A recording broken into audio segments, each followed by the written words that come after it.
आज उत्तराखंड की जनता ने ये स्पष्ट रूप से सबके सामने कर दिया, उनके समर्थन से, उनके आशीर्वाद से आज 2/3 बहुमत से भारतीय जनता पार्टी की जो सरकार बनी है वो इस बात का प्रमाण है कि लोगों ने, काम करने वाले लोगों को तरजीह दी है। मुझे भी खुशी है कि मेरे जैसे एक सामान्य परिवार से आने वाले और कहीं मैं किसी दौड़ में नहीं था, किसी दावेदारी में नहीं था और मुझे काम करने का अवसर मुख्य सेवक के रूप में माननीय प्रधानमंत्री जी ने, मेरी पार्टी के राष्ट्रीय अध्यक्ष ने और केंद्रीय नेतृत्व ने लगातार बैठक था कि एक बार भाजपा आती है, एक बार कांग्रेस। और मैं हमेशा ये कहता था कि मोदी जी के देश के प्रधानमंत्री बनने के बाद सारे मिथक टूट रहे हैं, सारे मिथक टूटते गए हैं, नए इतिहास बनते चले गए और आज उत्तराखंड के अंदर नया इतिहास। उत्तराखंड में धामी ने रचा इतिहास, भाजपा को मोदी नेतृत्व में दिलाई ऐतिहासिक जीत। सही समय पर बीजेपी ने पुष्कर सिंह धामी को सौंपी राज्य की सत्ता। पीएम मोदी के अनुभव और धामी के युवा नेतृत्व का बीजेपी को मिला फायदा। बीजेपी को धामी में दिखता है भविष्य, तभी उन्हें सौंपी इतनी बड़ी जिम्मेदारी। उत्तराखंड के विधानसभा चुनावों के परिणाम सामने आ गए हैं। मुख्यमंत्री पुष्कर सिंह धामी के नेतृत्व में भाजपा ने अभूतपूर्व उपलब्धि हासिल करते हुए बहुमत की सरकार का जनादेश प्राप्त किया है। धामी के नेतृत्व वाली भाजपा सरकार ने इस राजनीतिक मिथक को तोड़ दिया है कि उत्तराखंड में 5 साल तक एक दल और फिर अगले 5 साल किसी दूसरे दल की सरकार बनती है।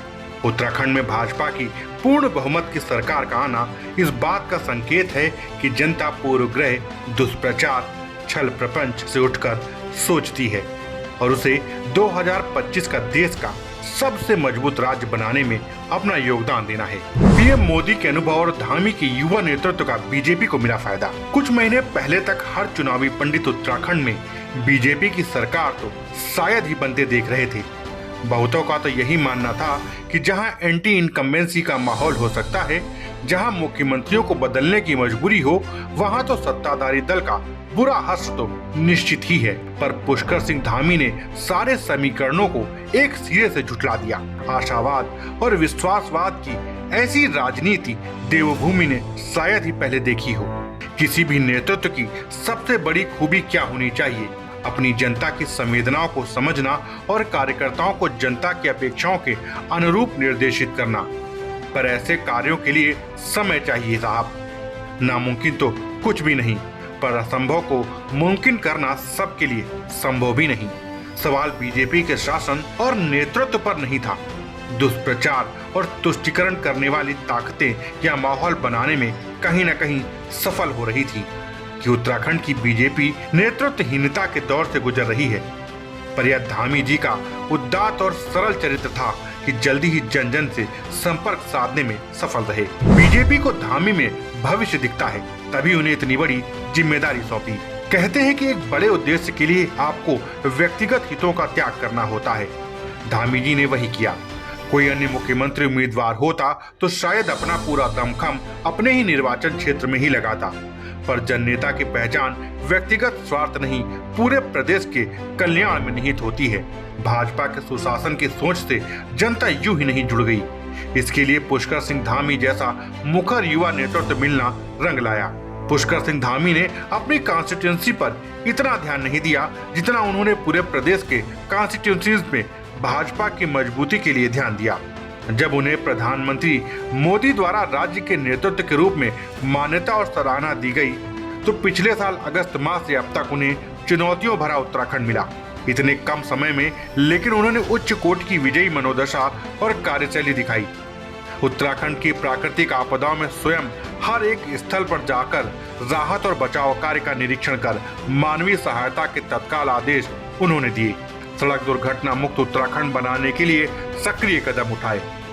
विभिन्न स्तरों पर चल रहे हड़ताल और उससे जुड़े प्रदर्शनकारियों को मन को भाव को समझना, उनके लिए बेहतर करने की प्रतिबद्धता जाहिर की। पर्वतीय क्षेत्रों की महिलाओं को उद्यम से जोड़ने की बात हो, पलायन रोकने के लिए स्टार्टअप बिजनेस का प्रमोशन हो, पर्यटन का विकास हो, उत्तराखंड की आध्यात्मिक पहचान को नई दिशा देने की बात हो, मुख्यमंत्री पुष्कर सिंह धामी ने एक विजन के साथ काम किया। वहीं हाल के समय में उत्तराखंड के पर्वतीय क्षेत्रों की सुरक्षा, पलायन करने वाले सीमांत गांव को फिर से बसाने, इस क्षेत्र में पर्यटन को मजबूत धार देकर रोजगार सृजन करने का प्रयास तेज हुए। उत्तराखंड के युवा मुख्यमंत्री पुष्कर सिंह धामी ने प्रदेश के पर्वतीय जिलों में बिजली, पानी, सड़क, स्वास्थ्य, शिक्षा आदि क्षेत्रों पर विशेष तौर से फोकस करने की रणनीति बनाई। धामी सरकार की पर्वतीय क्षेत्रों के विकास से जुड़ी रणनीति में सीमांत गांवों से पलायन को रोकने, पलायन से खाली हो चुके गांवों में ग्रामीणों को पुनः बसाने, स्लोवेनिया के तर्ज पर केव टूरिज्म विकसित करने पर काम किया गया। गौरतलब है कि स्लोवेनिया अपने कुल राजस्व का 30% केव टूरिज्म से प्राप्त करता है। धामी सरकार ने उत्तरकाशी स्थित गरतांग गली का जीर्णोद्धार कर उसे उत्तराखंड के पर्यटन की मुख्य धारा से जोड़ दिया है। यही कारण रहा कि उत्तराखंड में जहां हर 5 साल में सरकार बदलती है, सारे चुनावी पंडित उत्तराखंड में बीजेपी की सरकार को नकार रहे थे। पुष्कर सिंह धामी की मेहनत रंग लाई और उत्तराखंड में बीजेपी की प्रचंड बहुमत वाली सरकार पुनः स्थापित हुई।